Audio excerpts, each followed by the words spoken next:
Ce soir, nous sommes en banlieue de Bordeaux pour y rencontrer Dominique Saint-Hilaire. Elle a fait partie pendant une douzaine d'années du mouvement raélien. Et pour la première fois, quelqu'un à visage découvert raconte ce qui se passe dans ce mouvement. Bref, tout ce que Claude Vorillon souhaite que vous n'entendiez jamais.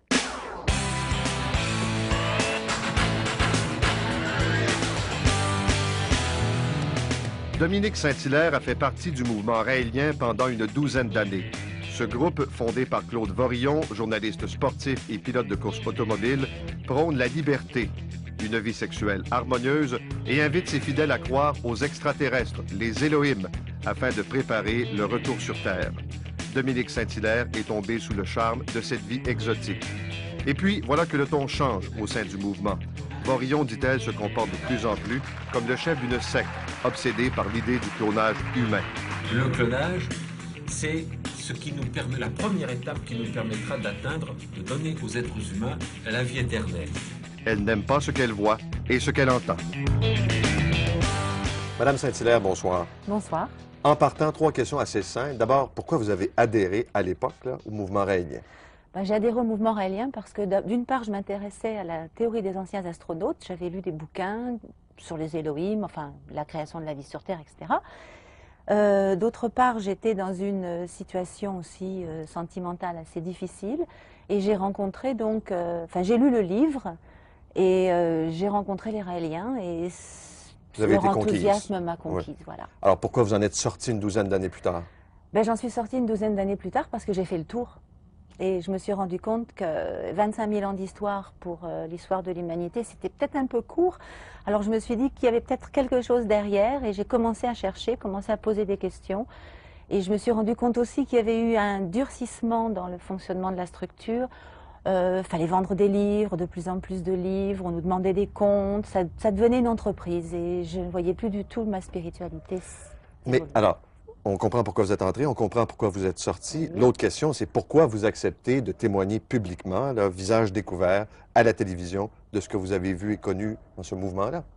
Alors, j'ai décidé de témoigner publiquement parce que j'ai encore beaucoup d'amour pour tous mes frères et sœurs raéliens.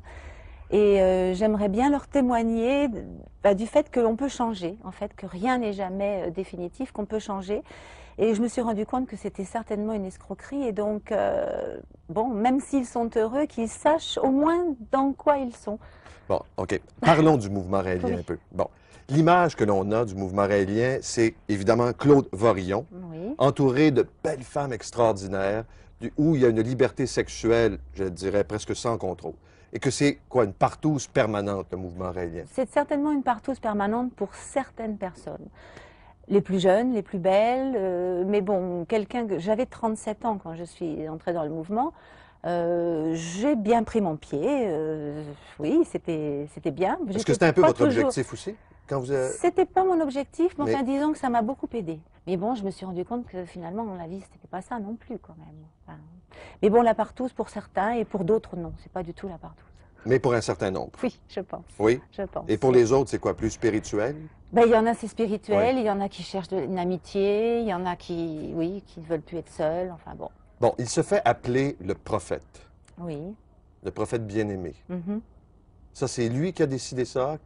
C'est venu d'un membre, c'est venu d'une jeune femme en France qui a décidé de l'appeler notre prophète bien-aimé ou mon prophète bien-aimé. Il faut savoir que dans le mouvement raélien, rien ne se fait sans l'approbation de la personne, enfin du prophèt, de la tête de la structure. Ça, c'est Claude Vorillon. Claude Vorillon. Donc, il a accepté et en fait, il est en pleine contradiction avec lui-même puisqu'il a écrit dans les messages que jamais il ne se ferait appeler mon père, mon seigneur, comme dans l'église catholique qu'il déteste tant. Mais là, il se présente aussi comme étant, quoi, le frère de Jésus. Oui, le demi-frère. Le demi-frère de Jésus. Non, pas la même mère. Et là, vous en riez aujourd'hui de ça? Oui, j'avoue, quand j'ai lu le message, j'ai lu le premier livre, le deuxième livre, et dans le troisième livre, j'ai vu qu'il disait être le demi-frère de Jésus. Je me suis dit, ouf, là, il va un peu fort. Ça m'a un peu ébranlée. Puis après, je me suis dit, bon, c'est peut-être un filtre, ma foi, pour passer outre, ceux qui passent outre. Quand on est dans une mouvance et dans un état d'esprit, je crois qu'on accepte tout, quoi. On ne se pose pas tellement de questions, on ne cherche pas à vérifier. Alors, vous le définissez comment? C'est un être égocentrique? Je pense. je pense. Je pense qu'il donne beaucoup, mais je pense qu'il aime beaucoup recevoir, je pense qu'il aime beaucoup les applaudissements, il aime bien être sur la sellette, je pense qu'il adore qu'on le serve. Alors, égocentrique, donc il aime qu'on parle de lui. Oui, un peu capricieux, je pense. Capricieux. Il aime bien que ses désirs soient satisfaits, il a droit au meilleur. Nous aussi, bien sûr, en tant que membres, mais lui surtout. Alors, quand vous me dites ses désirs, ça veut dire quoi, là? Donnez-moi des exemples de désirs. Des exemples de désirs, bien passer un bon moment avec une jolie femme, je pense que ça, ils ne s'en privent pas. Bon, ma foi, elles acceptent, c'est bien. Il aime bien jouer aux jeux vidéo. Je pense que on a eu récemment, enfin il y a quelque temps, sa journée. D'abord, il lit son courrier, puis il joue aux jeux vidéo. Il adore jouer à des jeux vidéo de voitures. Donc ça, c'est vraiment son plaisir, et je pense qu'il fait que ça, quoi, pratiquement, parce qu'il n'écrit pratiquement rien, à part quelques petits communiqués de presse qui sont pleins de haine. OK. Parlez-moi maintenant des plumes, les anges. Qu'est-ce que c'est que cette histoire-là de l'ordre des anges? Ce sont des femmes, là, mais qui Voilà. sont-elles? Expliquez-moi ça. Alors, l'ordre des anges a été, c'est soi-disant un message de Yahvé à Raël, il y a à peu près 4 ans. L'ordre des anges, alors il fallait former un ordre d'anges pour femmes, uniquement pour femmes.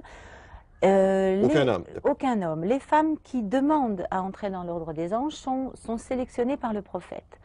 Elles s'engagent à servir le prophète et surtout à servir les Elohim lorsqu'ils viendront. Alors évidemment, il y a les qualités attendez, des si anges. je comprends bien, là, c'est de servir Claude Vorillon. Bah, évidemment, il est le Oui, seul c'est le prophète seul sur Terre prophète, ou actuellement. les Elohim qui sont les extraterrestres dans cette vision. Exactement. Et les autres prophètes, Jésus, Bouddha, Oui. Mahomet. Et comme Lorsqu'il Claude reviendra. Vorillon est le seul sur Terre, il est le seul à être servi par l'ordre des anges. Exactement, Ouais, c'est ça. exactement, voilà. Mais enfin, l'Ordre des Anges a eu un très très gros succès, si bien qu'il n'a pas pu refuser les femmes qui demandaient à entrer dans l'Ordre des Anges.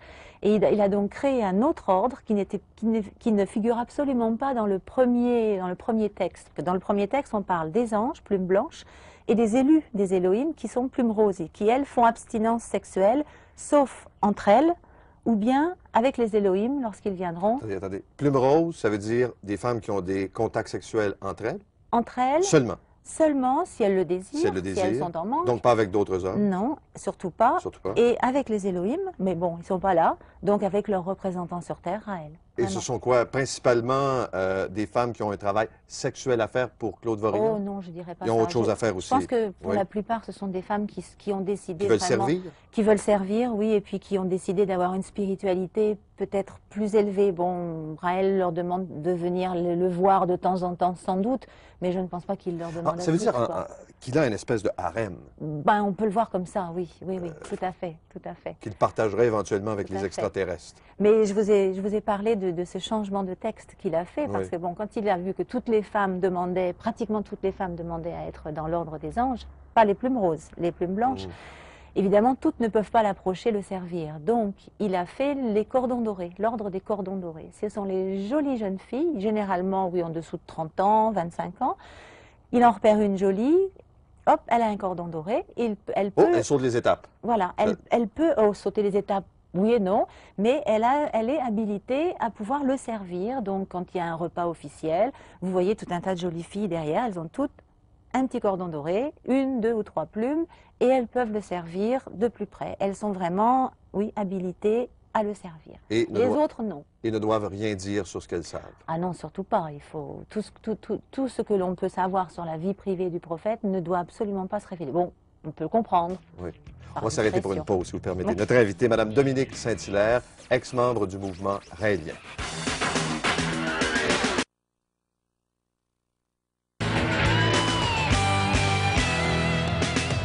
Alors, notre invitée ce soir, Mme Dominique Saint-Hilaire, ex-membre du mouvement raélien, qui accepte pour la première fois d'en parler publiquement, enfin son expérience. Bon, on a parlé de Claude Vorillon, de son rapport avec les femmes. Racontez-moi l'histoire de la statue, cette fameuse statue qu'il voulait créer. Là. Oui, alors ben, il veut toujours. Il Alors, veut toujours j'ai faire reçu- ça. Vous savez, il y a un petit journal informatique, enfin Internet, qui s'appelle Contact. Oui. Et il y a quelques mois, il y a eu une offre de lancer pour faire une statue de Raël en position de méditation, avec en arrière-fond des scènes érotiques, voire pornographiques, à côté desquelles le Kama Sutra serait très très pâle. Alors j'ai trouvé ça très très drôle, vraiment. Et alors, comme on disait, il était écrit que cette statuette pourrait, bon, ornerait le jardin des prophètes à Valcourt, donc il y aurait une grande statue, Uffoland, oui, si ça existe encore. Et puis, il y aurait des petites miniatures pour que chaque Raélien puisse mettre sur sa cheminée.